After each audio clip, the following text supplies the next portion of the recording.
Aujourd'hui, une information diplomatique importante. Le Nigeria a officiellement présenté ses excuses au Burkina Faso, après la violation de son espace aérien. Que s'est-il réellement passé? On vous explique tout.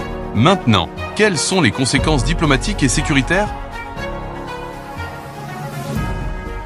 First of all, I'm leading a delegation sent here by President Bola Ahmed Tinubu of the Federal Republic of Nigeria. Tout d'abord, je conduis une délégation envoyée par le président Bola Ahmed Tinubu, président de la République fédérale du Nigeria, afin de livrer un message au président Ibrahim Traoré. Un message de fraternité, un message de solidarité d'un pays africain à un autre. Nous avons discuté de plusieurs sujets en lien avec la sécurité de notre région, en l'occurrence la lutte contre le terrorisme, sur la manière dont nous devons lutter ensemble contre les fléaux.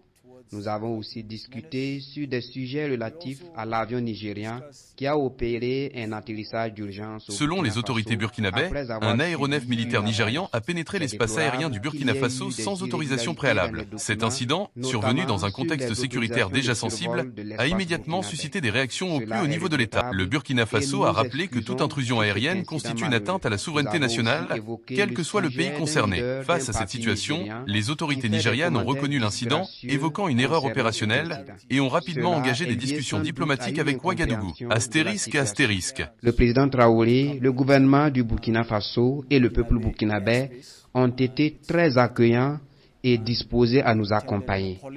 L'équipage a été très bien traité. Cela saute aux yeux et c'est évident que le président Traoré était directement informé sur la prise en charge de l'équipage depuis que celui-ci est arrivé.